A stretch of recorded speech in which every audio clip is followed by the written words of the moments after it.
जय Hind, good morning दोस्तों। तो कैसे हैं आप लोग? वेरी वेरी थैंक यू इतने सब्सक्राइबर्स के लिए। और जय हिंद दोस्तों, हम एक अच्छे अपडेट के साथ चल रहे हैं जो कि 12th लेवल की एग्जामिनेशंस के तौर पर इसकी वैकेंसीज दी जा रही है। ठीक है, और बिहार ने वन की है। एक अपडेट आया था, उसके अकॉर्डिंग मैं इस वीडियो को क्रिएट कर रहा हूँ। ठीक है ना, ठीक है। ये अपडेट था दोस्तों, कीट संग्रहकर्ता के पदों पर बहाली निकाली गई है। ठीक है, इसमें मात्र आपका एक दिन बचा है। मैं 4 मार्च को वीडियो बना रहा हूँ, 5 को इसका लास्ट डेट है। ठीक, मतलब अभी भी एक दिन है और जीतने के लिए सिर्फ एक दिन ही काफ़ी है। ठीक है, तो हम 1 बाय 1 करके आपको सारे स्टेप बताएंगे। चैनल पे नए हैं तो प्लीज़ चैनल को सब्सक्राइब कर लीजिए और वीडियो को लाइक शेयर सब्सक्राइब सब कर लीजिए। ठीक है, हम चलते हैं दोस्तों। और इतने सब्सक्राइबर के लिए थैंक यू, आप लोग व्यूअर्स हो, धन्यवाद।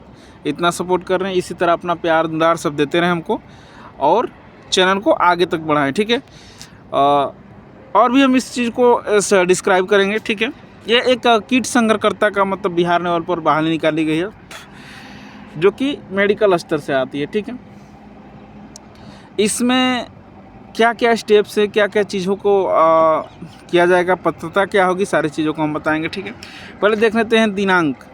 तो दिनांक जो है हमारा 5/2/2025 से चालू हुआ था और 5/3/2025 तक इसका ऑनलाइन का लास्ट डेट है। ठीक है, मतलब अभी भी एक दिन टाइम है और जीतने के लिए एक दिन ही काफ़ी है। ठीक है, आपको कीट संग्रहकर्ता की बहाली निकाली गई है।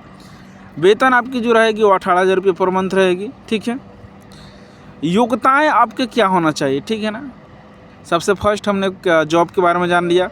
सेकंड हम लोगों ने वेतन क्या रहेगी वो जान लिया।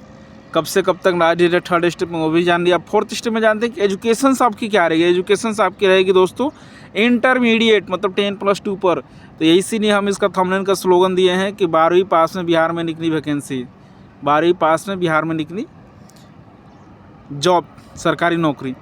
तो आपको ये सबसे बड़ी बात है कि सरकारी नौकरी दिया जा रहा है 12th पर। ठीक है, आप प्लीज़ इस PDF को पढ़ें और अकॉर्डिंगली फॉलो बाय फॉलो करते रहें। ठीक है, फोर्थ स्टेप का।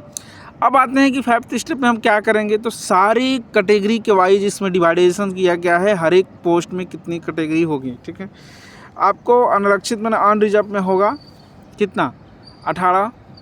ठीक है, आर्थिक रूप से कमज़ोर वाले के लिए 5, अनुसूचित जाति के लिए 10, नीचे 2। ठीक है, ऐसे ऐसे करके टोटल पोस्ट इसमें दिया गया है। ठीक है, यहाँ पर कुल 53 पोस्ट हैं और 14 पोस्ट है। ठीक है ना, 2 तरह के इसमें दिए गए हैं, एक महिलाओं के लिए होगी, एक पुरुषों के लिए होगी। तो एक 53 एक 54 दोनों मिला के कितना हो गया, 67 पदों पर बहाली निकाली गई है और काफ़ी अच्छी अपडेट है।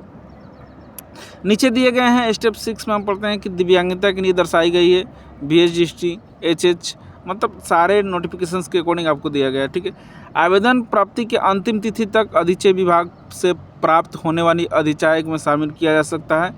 यह संशोधन होने पर रिक्त की संख्या घटाई या बढ़ाई जा सकती है, मतलब इसके पद में अभी अपडेशन हो सकता है, अपग्रेडेशन हो सकता है, क्योंकि इसके पद को घटाया बढ़ाया जा सकता है। ठीक है, वहीं पर अगर और नीचे आते हैं तो आयु सीमा का देख लेते हैं। आयु सीमा 18 वर्ष की है, अधिकतम उम्र आपकी 37 वर्ष होगी अनरिजर्व के लिए। वहीं पर आरक्षित महिलाओं के लिए 40 वर्ष होगी। अगर अत्यंत पिछड़ा पुरुष महिलाओं के लिए बात करें तो वो 40 वर्ष की होंगे। और अनुसूचित जाति अनुसूचित जनजाति पुरुष और महिला के लिए बात करें तो दोनों 42 साल का होंगे। मतलब आपको एज रिलैक्सेशन भरपूर इसमें मिलना ही है। ठीक है, आरक्षण की बात कर लेते हैं तो ऑनलाइन आवेदन करते समय कॉलम में आपका आरक्षण का दावा करना होगा, तभी आपको आरक्षण मिलेगा, नहीं तो नहीं मिलेगा।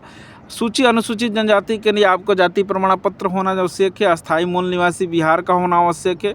इसी तरह से अगर EWS चाहे आर्थिक रूप से कमज़ोर वाले के बात आते हैं तो उनको लिए क्रीमिनियर, EWS के लिए क्रीमिनियर डोमिसाइल्स आपको बिहार का होना चाहिए। ठीक है, केवल जाति प्रमाण पत्र के आधार पर अत्यंत पिछड़ा वर्ग के उम्मीदवारों को आरक्षण का लाभ नहीं दिया होगा। अत्यंत पिछड़ा वर्ग के सदस्यों को प्रति कीमी रहित प्रमाण पत्र संलग्न करवाना होगा, मतलब नॉन क्रीमिनियर प्रमाण पत्र संलग्न करवाना होगा। ठीक है, आरक्षित कोटि कौन कौन से, अनुसूचित जाति अनुसूचित जनजाति, अत्यंत पिछड़ा वर्ग आर्थिक रूप से कमजोर वर्ग और पिछड़े वर्ग की महिलाएं। ठीक है, अब वहीं पर और हम नीचे आते हैं तो यहाँ देखिए शुल्क, सबसे बड़ी बात ये हो जाती है स्टूडेंट्स के लिए, पढ़ते हुए बच्चों के लिए कि सर शुल्क कितना देना है।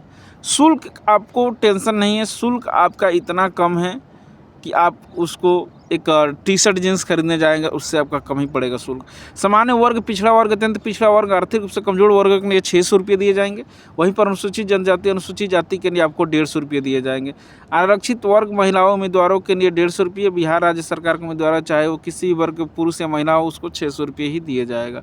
बिहार राज्य से जो बाहर है वो पुरुष है, महिला है, कुछ भी है, उसको 600 रुपये ही दिया जाएगा। और बिहार में जनरल कैटेगरी के ही 600 रुपये दिए जाएंगे। बाकी अनुसूचित जाति, अनुसूचित जनजाति का, अनारक्षित वर्ग के उम्मीदवार महिलाओं के लिए जो बिहार का स्थायी है उसके लिए 150 रुपये लगेगा। ये मात्र आपका दिव्यांग कोटि के लिए भी लागू होगा, 150 रुपये दिया जाएगा। और वहीं पर और नीचे हम आते हैं तो खास अपडेट हो जाती है कि एक और डाउट बना रहता है कि सर पेमेंट कैसे कटवाएंगे। पेमेंट कटवाने का भी कोई टेंशन नहीं है आपको। आवेदन कर शुल्क, debit card, credit card, net banking, internet, UPI के माध्यम से आप पेमेंट कटवा सकते हैं। पेमेंट को सक्सेसफुली कर सकते हैं और सक्सेसफुली करने के बाद आप फॉर्म की प्रक्रिया को कंप्लीट कर सकते हैं। चयन की प्रक्रिया जो होगी वो इंटरमीडिएट विज्ञान स्तरीय पर किया जाएगा। आपका पाठ्यक्रम से जो भी प्रश्न आएंगे वो कुल 100 प्रश्न होंगे।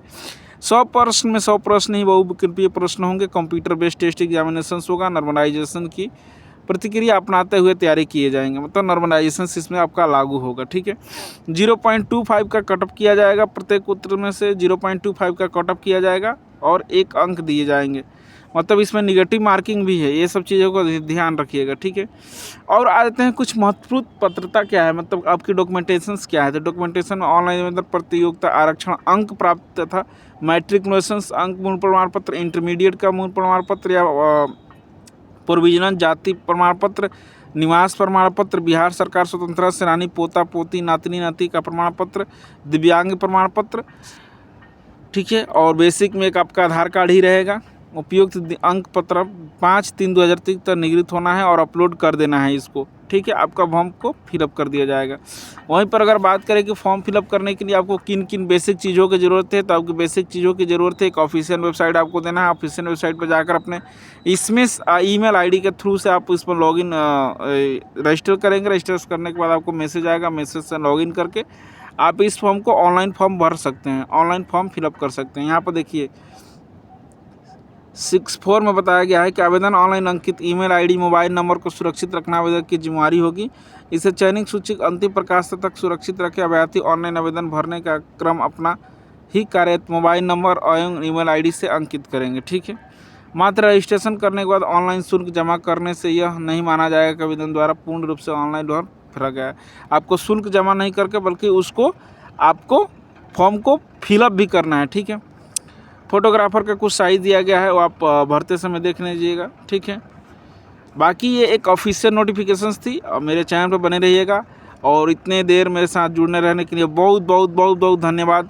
थैंक यू दोस्तों, हम मिलेंगे एक अच्छे और कॉल अपडेट के साथ। तब तक जय हिंद, जय हिंद, जय हिंद और we all of happiness to all my viewers and thank you.